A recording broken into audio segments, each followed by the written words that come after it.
Bonjour mes amis lions, mes amis lionnes, comment allez-vous? J'espère que tout va bien pour vous. On va se pencher un petit peu sur ce mois d'avril, sur votre mois d'avril avec le tarot de Marseille Waite que vous connaissez sûrement si vous me regardez régulièrement, et puis le tarot de Marseille de 22 arcanes du tarot de Marseille.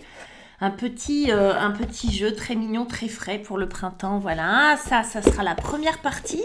Et puis en seconde partie, c'est-à-dire l'extension qui n'est pas obligatoire. Encore une fois, c'est pas... voilà, je mets pas de publicité, mais pour ceux et celles qui ont envie de s'offrir l'extension, c'est juste en bas, il y a un lien Gumroad Lion-Avril. C'est pour connaître la suite, approfondir un petit peu ce tirage avec l'After Tarot et l'oracle bleu. Voilà, mes chers lions et mes chères lionnes. Pour celles et celles qui veulent une guidance avec moi, rien de plus simple, vous avez tout en dessous de la vidéo aussi. Site internet, réseaux sociaux, le site Wengo sur lequel vous pouvez aussi me contacter. Sans rendez-vous, j'y suis plusieurs heures par semaine. Vous pouvez regarder mon agenda dessus, les commentaires, tout ça. On y va? On y va. On y va. Alors évidemment, les consultations, je les fais par visio, par téléphone et en cabinet. Voilà. C'est au choix. On fait comme on peut aussi. Les lions. Alors, les lions, qu'est-ce qu'on nous propose dans la posture de ce que vous voulez? Je ne sais pas si vous le souhaitez franchement, ce truc-là. On va l'analyser un petit peu. C'est un 9 d'épée. On va aller voir. On ne s'inquiète pas, on sait que c'est pas. Il y a un 9 d'épée qui apparaît sur ce début avril. Et on a en défi une lune. Oh, ben, comme ça m'étonne pas. Arcane majeur. Wow. Bon, on va aller plonger dans les profondeurs, les lions, sur ce mois d'avril. C'est le printemps, c'est cuicui les petits oiseaux. Puis vous, les lions, vous nous faites du bien, du lourd, comme ça. Vous aimez bien. Encore des épées, un 5 d'épée. Qu'est-ce qui se passe? Il y a du conflit, mais ça c'est ce qui va vous aider, c'est le conseil, donc je ne suis pas inquiète. Peut-être il faut en passer par là. Oh, comme c'est beau. Ok, 2 de coupe. Vous voyez, c'est un peu l'histoire qui commence un peu dark et qui finit très très bien. Il y a une espèce d'happy end comme ça pour vous. On a un 9 de denier en dos de deck. Bon, allez, hein, on va positiver. Et puis avec ces 22 arcanes majeur du tarot de Marseille, réillustré, réinterprété. On a l'empereur. Ok, avec ce 9 d'épée. Avec la lune, on a quoi? Eh bien, on a l'amoureux. Ok. Y aurait-il pas du love dans l'air? Un petit peu d'angoisse à ce niveau-là, ou un petit peu de chagrin. On va aller voir. Et puis avec le 5 d'épée, on a le chariot. Bah tiens, allez, on y va, à l'offensive. Et puis avec ce magnifique 2 de coupe, parce que quand même, entre l'amoureux, waouh, on a la force. C'est beau. On va raconter une belle histoire. Votre histoire, les lions, sur ce mois d'avril. 9 d'épée. Je ne sais pas si c'est ce que vous voulez, mais disons peut-être que c'est ce que vous voulez, comment on va dire ça, juguler, retirer de votre vie, traverser, je sais pas. En tout cas, là, pour moi, il y a une vraie traversée. Un 9 d'épée, vous voyez cette femme qui se réveille en pleine nuit, angoissée, faisant des cauchemars, etc. C'est vraiment... Alors, vous pouvez traverser une période de stress et d'angoisse assez importante. Oui, ça peut être aussi juste la caricature, disons, de quelque chose qui vous traverse, qui vous travaille, qui vous titille. C'est du mental, hein. Les épées, on est dans l'élément air. Et l'air, ce sont les idées, les analyses, c'est la logique, ce sont les mots, c'est le dialogue intérieur. Et vous voyez que cette personne, elle a un fort dialogue intérieur qui n'est pas pour lui plaire. 9 d'épée, on est fatigué. Parce que y a quelque chose, ça peut être dans le domaine sentimental, ça peut être dans le domaine professionnel. Moi, j'ai l'impression qu'on va parler sentimental quand même. Mais il y a quelque chose qui ne vous lâche pas. Comme si vous vouliez vous débarrasser de certaines pensées, peut-être de penser à quelqu'un, et que ce quelqu'un ou ces pensées-là reviennent. Vous voyez ? si on ne parle pas sentimental, ça va être une idée obsessionnelle, une angoisse, peur de décevoir, peur de mal faire, peur que ça fonctionne pas, peur de l'avenir, et si j'obtenais pas tel poste, et si j'obtenais pas telle situation, et si mon dossier de trucs ne passait pas, etc., etc. Vous voyez, on est dans des pensées récurrentes en boucle qui s'invitent au moment où on devrait se reposer. Du coup, on est très fatigué. Moi, je dis, je l'oriente un peu sentimental, mais clairement, je pense que c'est un prétexte pour parler de quelque chose de plus profond. Avec un 9 d'épée, on n'est pas juste dans la surface. Évidemment qu'il va y avoir un sujet qui va être le symptôme, mais sans doute d'une situation, d'un état d'être ou d'un état d'esprit qui vient pointer le doigt sur quelque chose de plus profond. On va aller voir. Après, en tout cas, on a l'empereur. Ce que vous voulez, c'est de nouveau du contrôle. Et bien évidemment, on a un 9 d'épée, là on maîtrise rien, on a des pensées, on a un dialogue intérieur très très fort, duquel on n'arrive pas du tout à se sortir, en tout cas qui vient vous faire peur. Vous voyez, c'est toutes les histoires qui font peur. Quand on est petit, c'est le monstre qui a sous le lit, mais enfin quand on est grand... c'est comment je vais finir la fin du mois, ou si Jean-Pierre ne revenait pas, ou si Françoise me quittait, bref, vous voyez, ce genre de truc. L'empereur, ce que vous voulez, c'est retrouver de la sécurité, retrouver du contrôle, retrouver de la sécurité, retrouver un cadre dans lequel vous vous sentez sécure. Vous voyez, on a un cube pour l'empereur, parce que l'empereur, c'est le numéro 4, que le 4, c'est pas un cube, mais c'est un carré. Et ce carré, c'est vraiment l'espace dans lequel vous allez pouvoir évoluer en toute sécurité. Ce sont vos limites, finalement. Ce sont les limites en règle générale. Et là, vous avez besoin de mettre des limites à ce 9 d'épée qui vient de manière très intempestive et très qui a un effet délétère à la finale sur vous. Donc, empereur, oui, ce que vous voulez, c'est remettre de l'ordre dans tout ça, c'est reprendre les rênes de ses pensées. Votre défi, eh ben oui, c'est la lune. La lune, c'est quoi? C'est les parts inconscientes. C'est tout ce qui se passe dans l'ombre. C'est tout ce qui se passe qui est en dehors de votre contrôle, justement. Le monde des rêves, la nuit. Donc, j'ai l'impression qu'il y aurait pas mal de lions qui dorment pas très très bien. C'est possible qu'il y ait des rêves, des cauchemars ou des nuits blanches. Mais en dehors de ça, la lune va nous parler de tout ce qui se passe à un autre niveau.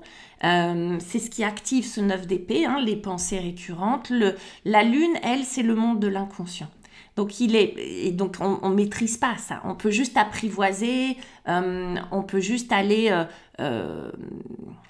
à la rencontre de ce monde-là pour le faire changer, parce que c'est pas vrai qu'on ne peut pas rien maîtriser. En faisant un travail là-dessus, on peut bien sûr. La lune, elle représente toutes les culpabilités, les peurs, les stress, les angoisses. C'est votre défi. La lune, c'est tout ce qu'on ne sait pas, tout ce qu'on ne maîtrise pas, tout ce qu'on ne voit pas. Tout ce qui est éclairé à la lumière de la lune peut prendre des aspects de monstres, de cauchemars, etc. Là, le but du jeu, c'est de remettre la lune dans le droit chemin, je vais dire, parce que la lune, c'est quand même le domaine de l'intuition, de la créativité, de la sensibilité, de la réceptivité. Et là, quand on est sensible, réceptif, mais qu'en même temps on a peur et qu'il y a une part de vous qui vient vous raconter des histoires qui font peur, elle a certainement de bonnes raisons de le faire, mais ça peut vite tourner au cauchemar justement, sans faire de mauvais jeu de mots. Donc la lune, c'est votre défi et on a les amoureux.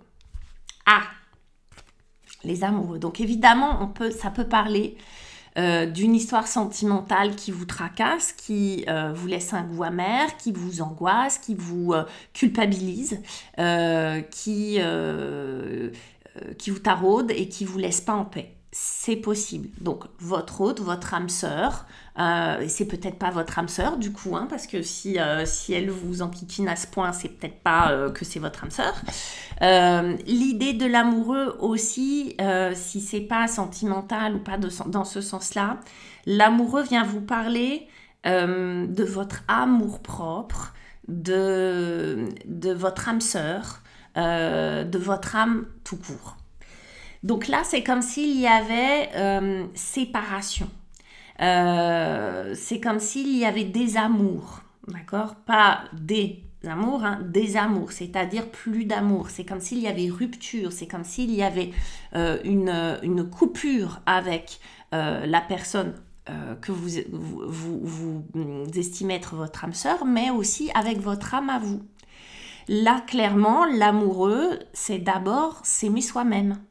Et là, c'est votre défi. Moi, j'ai l'impression que cette lune, elle est très angoissante et elle vient vous tarauder avec un 9 d'épée parce qu'il y a besoin de faire un travail sans doute introspectif. La lune vous y invite, hein, de prendre ce chemin pour sans doute restaurer votre amour-propre, c'est-à-dire l'estime de soi. Ok ? Là, avec l'amoureux, on voit bien qu'on subit les choses. L'amoureux en défi, on les subit les choses. On n'a pas le choix, parce que l'amoureux peut représenter aussi du choix. Mais là, il n'y a pas le choix. C'est comme si vous subissiez une situation, ok ? Et que vous étiez à côté de la plaque, à côté de vos rails. Peut-être que vous pensez constamment à quelqu'un alors que vous savez que cette personne n'est pas la personne qu'il vous faut. Vous voyez, cette espèce de schizophrénie un petit peu où on se dit « mais c'est bizarre, je sais que cette personne me rend malheureux, pourtant elle m'obsède ». Vous voyez, ça peut être ça. Mais ça peut être d'autres choses. Si c'est professionnel, ça peut être de sentir qu'on n'est pas à la bonne place, par exemple, et qu'on ne respecte pas sa mission de vie. C'est possible aussi. Comment on y arrive ? Eh bien, c'est pas en étant une chiffre molle. Hein.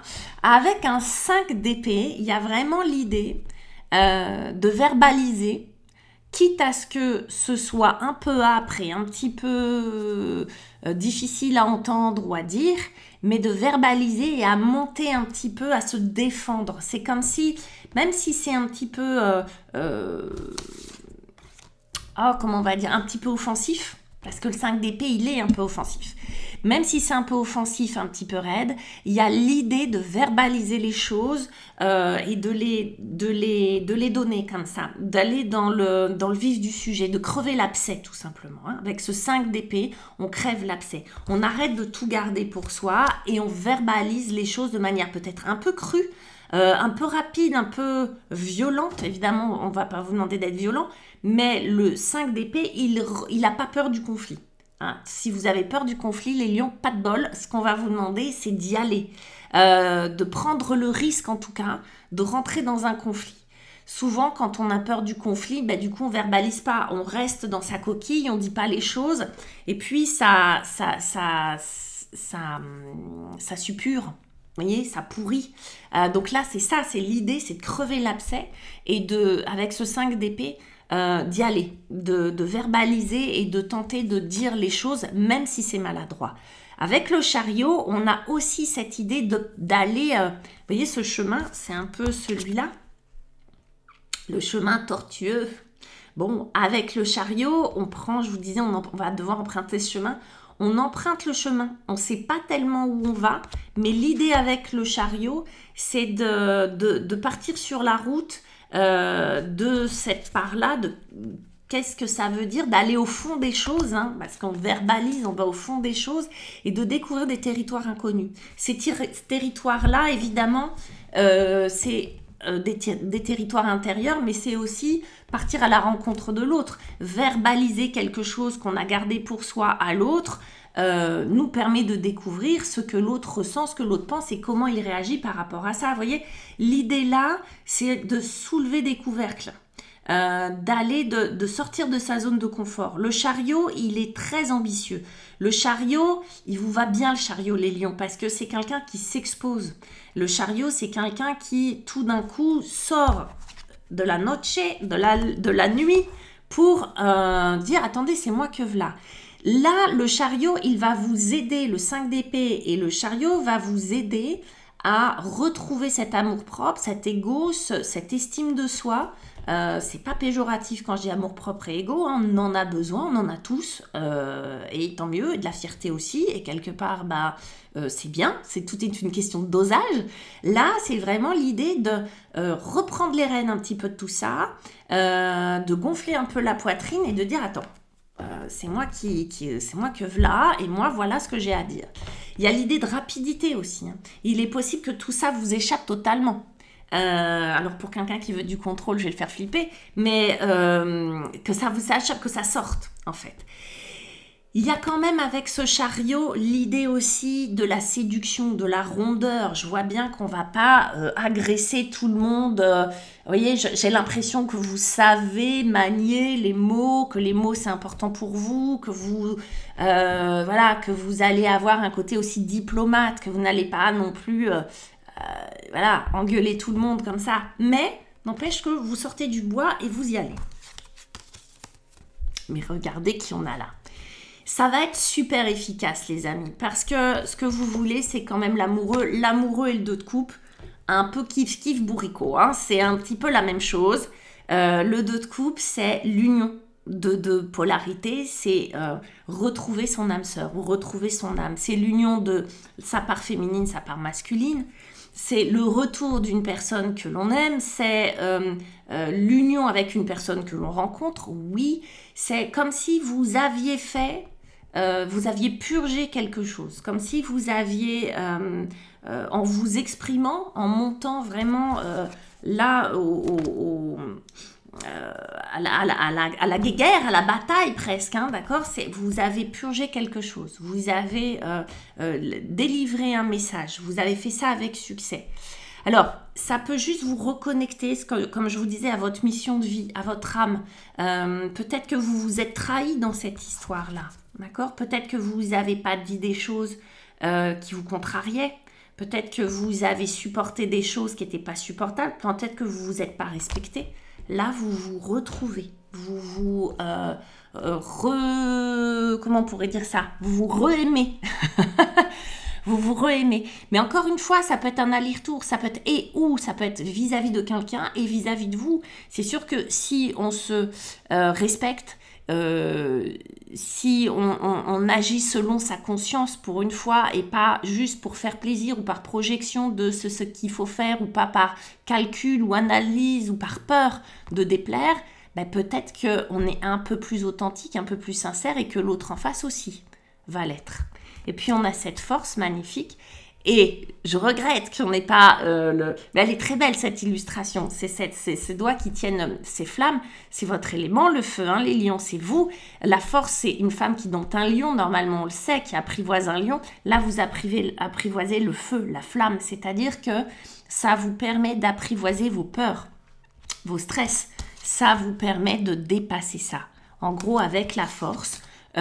c'est vraiment un nouveau départ, la force, hein, qui représente une capacité à avoir apprivoisé ce qui vous faisait peur en fait. La lune est redevenue cette belle pleine lune romantique, inspirante, créative, féminine. Et c'est plus le lieu du cauchemar, le lieu de tous les cauchemars et de tous les monstres. Vous voyez, c'est comme si la même chose, vous pouviez y jeter un regard différent, d'accord? Le regarder différemment. L'obstacle est devenu peut-être une aide et une source d'inspiration. C'est très très beau les lions. On continue, on regarde ce que vous allez, ce qu'on vous propose pour l'extension. Ah, ça y est, je bafouille. Une catastrophe. Pour l'extension, donc pour ceux et celles qui ont envie d'aller un peu plus loin, pour qui ce jeu a parlé, on va regarder ce qu'on a sur ce 9 d'épée avec l'After Tarot. Waouh, encore des épées, hein. Et ce qu'on veut, c'est quand même... Il y a quand même l'idée du changement, de la rupture, de changer quelque chose. Hein. La reine d'épée, ok, en défi. Non mais les lions, qu'est-ce qui vous arrive avec toutes ces épées? Le cavalier d'épée, là, on a quand même encore l'idée d'un couple et d'engueulade. Et on n'est pas d'accord, hein. On n'est pas d'accord, mais vous allez voir que c'est chouette. En même temps, on vous dit 5 d'épée, il va falloir que les choses sortent, ça sort. Hein. Pour vous aider, on a un 2 de bâton, magnifique, enfin, du bâton. C'est votre élément, hein, c'est l'élément du feu, les lions, donc ça, c'est chouette. Waouh! Et un roi de bâton. Ok. Avec l'oracle bleu. Alors, roi de bâton, c'est une énergie magnifique. Hein. C'est quand on parlait d'estime de soi, bah là, carrément, on va retrouver même un peu plus que de l'estime de soi. On va retrouver du panache, les amis. Avec cette reine d'épée, on a le pouvoir. Ah, bah évidemment, comme ça m'étonne pas. On avait l'empereur tout à l'heure. Bah là, on a le pouvoir. Ce que vous voulez, c'est retrouver ça. On a le sacrifice en défi. Et là aussi, on a une épée, enfin une dague. Mais enfin, bon, on a cet élément-là. Pour vous aider, on a cette progression magnifique. Et regardez cette lune, comment elle est de nouveau là, mais pour vous aider, pour vous éclairer cette fois-ci. Et puis, on a le guide avec le roi de bâton.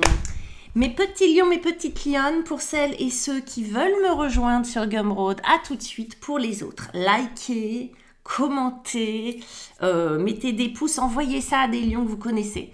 Et puis, je vous embrasse et je vous dis à bientôt. Ciao!